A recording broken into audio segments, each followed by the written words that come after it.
जय जिनेन्द्र। पाठशाला के कार्यक्रम में पिछले कई दिनों से 16 कारण भावनाओं का परिचय आपको दिया जा रहा है। अभी तक 5 भावनाओं की चर्चा इस कार्यक्रम में हम कर चुके हैं। दर्शन विशुद्धि, विनय संपन्नता, शील वृत्तिशोनतिचार, अवीक्षण ज्ञानोपयोग और अवीक्षण संवेग की। आज हम छठी भावना की चर्चा करेंगे, शक्ति तस् त्याग।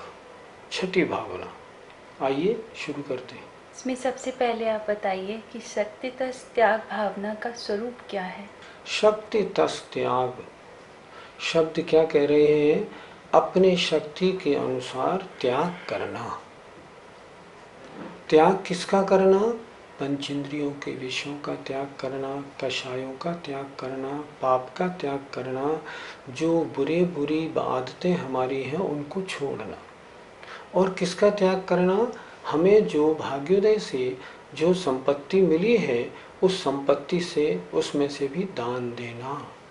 जो परिग्रह हमारे पास एक्स्ट्रा है उस परिग्रह को भी अपनी शक्ति के अनुसार छोड़ना। इसका नाम है शक्ति तस् त्याग। ये जो चर्चाएं हो रही हैं, ये चर्चाएं उन भावनाओं की हैं जो तीर्थंकर जैसे सर्वोत्कृष्ट पद को देने वाली हैं। जो इन भावनाओं को भाने वाले सम्यक दृष्टि जीव होते हैं, वो निरंतर ऐसा चिंतन रखते हैं कि मैं अपनी शक्ति के अनुसार इन विषयों को छोड़ूं, इन कषायों को छोड़ूं, इन पापों को छोड़ूं, इतने पाप और कम कर दूं, इतना परिग्रह मेरे पास ज़्यादा है इसे हटा दूं। निरंतर उनके ऐसी भावना बनी रहती है। इस भावना के बनने से क्या होता है? तीर्थंकर नाम कर्म प्रकृति का बंध और तीर्थंकर जैसे सर्वोत्कृष्ट पद की प्राप्ति होती है। इसलिए ये भावना बहुत महान भावना है। आत्म कल्याण में त्याग भावना का क्या महत्व है? यदि त्याग भावना नहीं आई तो आत्म कल्याण में प्रवेश भी संभव नहीं। जब तक अन्य वस्तुओं से हम जुड़े रहेंगे, उनके साथ हमारा लगाव बना रहेगा ना, तब तक हम उनका त्याग नहीं करेंगे। और जब तक लगाव बना रहेगा तब तक क्या होगा? तब तक आत्म कल्याण प्रारंभ नहीं हो पाएगा। हम आज सुबह हमने पूजा 16 कारण की तो हमने क्या देख उसमें पढ़ा था? दान देय मन हर्ष विषेखे, इह भव यश पारुभव सुख देखे। जो दान देने पर, दान दे करके मन में हर्ष का अनुभव करते हैं, अर्थात जो बड़े मन से दान देते हैं वो क्या करते हैं? इह भव यश, इस पर्याय में उनको यश मिलता है। पारुभव सुख देखें, परभव उन्हें परभव अन्न भव में उनको सुख की प्राप्ति होती है। त्याग का तो बड़ा भारी महत्व है, क्योंकि वो जानता है तेरा है क्या। जब तेरा कुछ है ही नहीं तो इसमें राग कैसे करना। एक बार इंदौर के सर सेठ हुकुमचंद जी साहब, जिनके पास अरबों रुपए की संपत्ति थी, उनसे किसी ने प्रश्न किया, आपकी संपत्ति कितनी है? उन्होंने बताया, देखो अभी तक मैंने जीवन में 70-80 लाख रुपए का दान दिया है। वास्तव में वो ही संपत्ति मेरी है। जो संपत्ति मुझे छोड़ के जानी है, ये संपत्ति मेरी है कहाँ? इसलिए जो मैंने त्याग किया वो मेरा, जो छोड़ के जाना है वो जिसके लिए छोड़ के जाना है वो उसका। त्याग भावना का तो बड़ा महत्व है। अगर आत्म कल्याण करना हो और अगर ये त्याग भावना, पंचेंद्रियों के विषयों से दूर रहना, कषाय पापों को त्याग करना, ये न बने तो मुझे बताएं ध्यान कैसे लगेगा। द्रव्य संग्रह में एक गाथा बड़ी सुंदर आई है, माँ मुझ्जय माँ रज्जय माँ दुस्सय इट्ठ लिट्ठ अट्ठेसु। क्या कह रहे हैं वो? संसार में जितने भी इष्ट और अनिष्ट पदार्थ हैं, इनमें माँ मुझे मोह मत करो, माँ रज्जय राग मत करो, माँ दुस्सह द्वेष मत करो। क्यों नहीं करो? क्यों? न ये मोह के योग्य हैं, मेरे है ही नहीं तो मोह कैसा। और राग द्वेष कैसा? नहीं, इनसे किसी से राग मत करो, संसार के किसी पदार्थ में। क्यों? थिर मिच्छय जय चित्तम विचित्त झाणप सिद्धिये। तरह तरह के ध्यानों की सिद्धि के लिए अगर तुम अपने मन को स्थिर करना चाहते हो तो मन की स्थिरता कब बनेगी?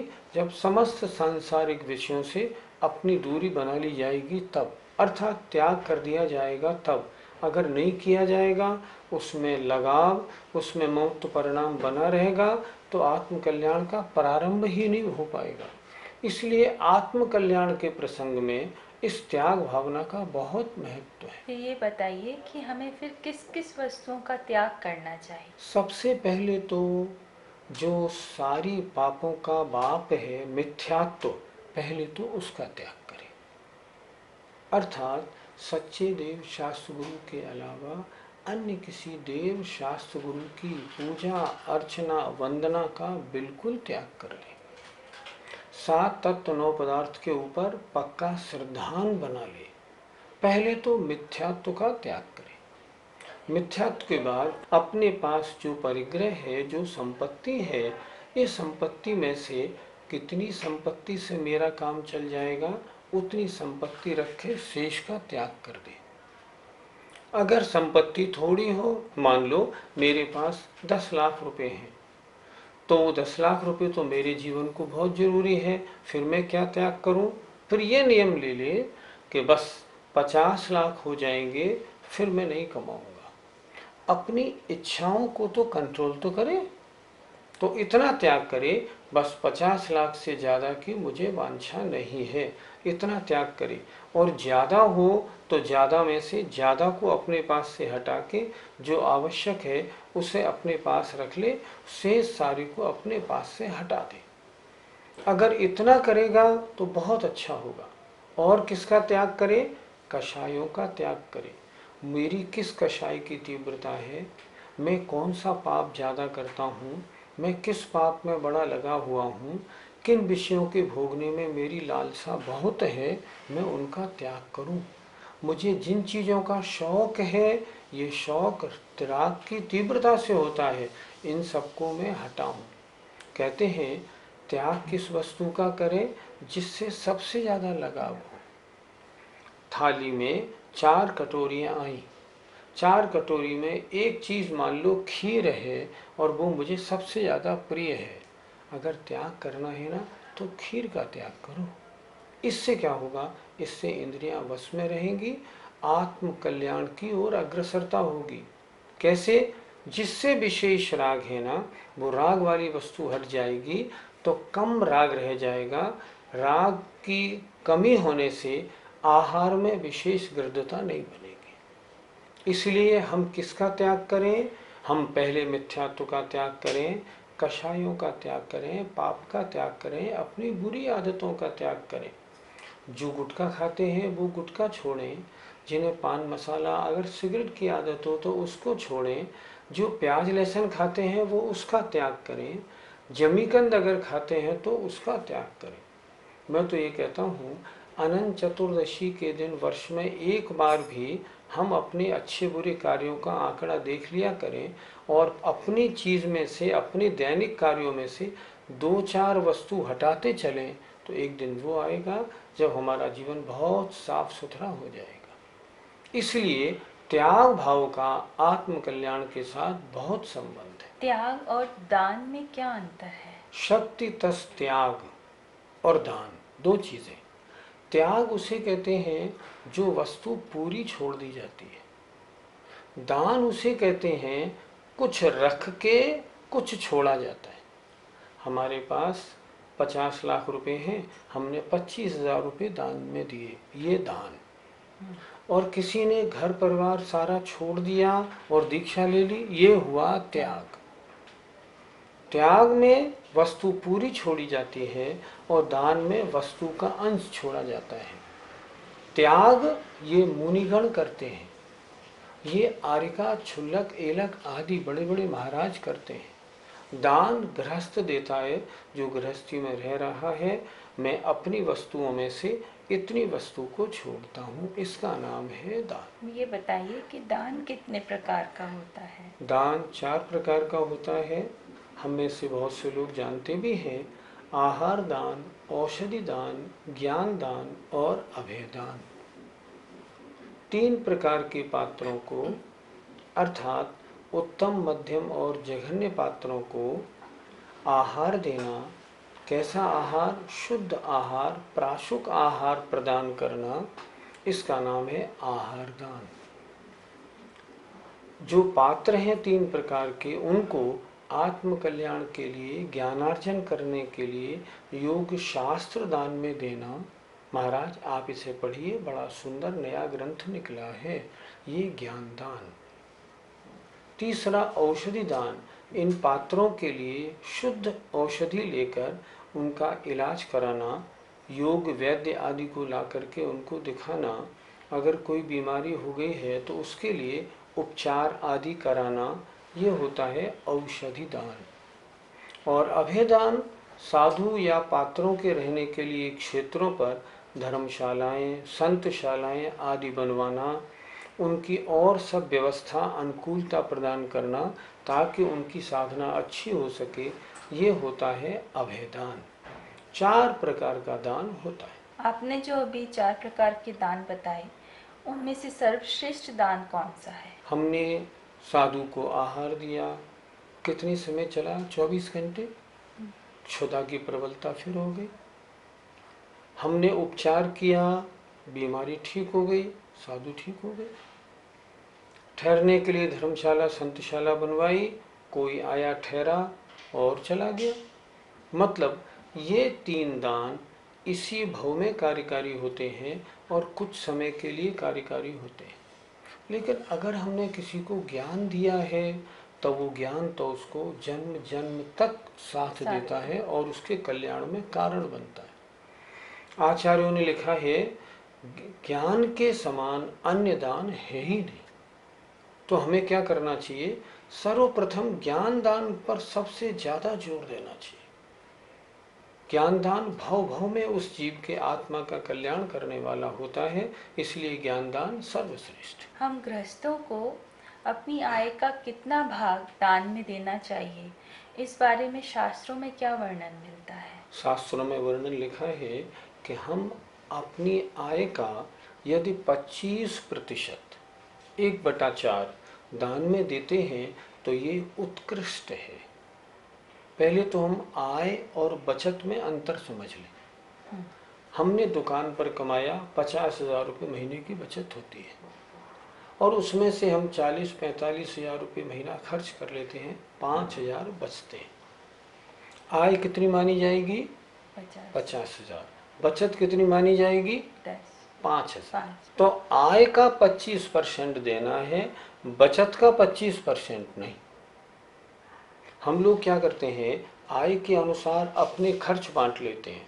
नहीं, सबसे पहले आय हो 1 लाख, पहले 25,000 दान के निकाल दें, अब बचे 75,000, अब देखें कि इनका खर्च में बंटवारा कैसे करना है। जो अपनी आय का 25% दान में निकालते हैं वे उत्कृष्ट गृहस्थ हैं। जो 1/6 अर्थात 16% निकालते हैं वे मध्यम हैं और जो 10% निकालते हैं वो जघन्य हैं और जो इससे भी कम निकालते हैं उनकी आचार्यों ने गिनती नहीं की, वो दान में नहीं माना जाता है। लेकिन हम लोगों की मेंटलिटी बहुत खराब है। आचार्य श्री इस बारे में बड़ा सुंदर उदाहरण देते हैं। वो कहते हैं, बेटी की शादी हो आए, शादी होनी हो, मकान बनवाना हो, भाजी बांटनी हो, मौज मस्ती में खर्च करने हो, तो हम कैसे खर्च करते हैं? लोटा भर के डालते हैं, लोटा भर भर के डालते हैं। और जब दान देने का प्रसंग आता है तब हम कैसे खर्च करते हैं? जैसे वो ड्रॉपर होता है ना, टक टक एक एक बूंद टपकती है। दान देने के नाम पे हम एक एक बूंद दान में देते हैं। लेकिन आचार्यों ने इसको बहुत खराब बताया। उन्होंने कहा, आय का 25% पहले निकाल दो। तुम अपनी आय 1 लाख मान क्यों रहे हो? आय मानो 75,000, इसमें से खर्च का बंटवारा करो। अगर ऐसा करेंगे तो श्रेष्ठ माना जाएगा, नहीं तो फिर कोई गिनती नहीं, 10% से कम की कोई गिनती नहीं। और ये दान भी देना हो तो कहाँ दें, सोच समझ के दान देना चाहिए। हमेशा धार्मिक कार्यों में दिया गया दान अन्य दानों की अपेक्षा सर्वश्रेष्ठ माना जाता है। मान लो आपने एक इंटर कॉलेज खुलवा दिया, इंटर कॉलेज खुलवाने में आपने लाखों रुपए लगवा दिए, वो आपका दान लौकिक दान माना जाएगा। लेकिन अगर आपने एक पाठशाला खुलवाई तो ये दान आपका धार्मिक दान माना जाएगा। उस दान से ये दान हजारों गुना फल देने वाला है। आपने किसी को इंग्लिश की, ज्योग्राफी की, फिजिक्स, केमिस्ट्री की किताबें दिलवाई गरीब बच्चे को, ये आपका लौकिक दान, करुणा दान माना जाएगा। लेकिन अगर आपने किसी को एक छेडाला भेंट में दिया, एक तत्वार सूत्र भेंट में दिया, तो ये दान आपका वास्तव में दान माना जाएगा।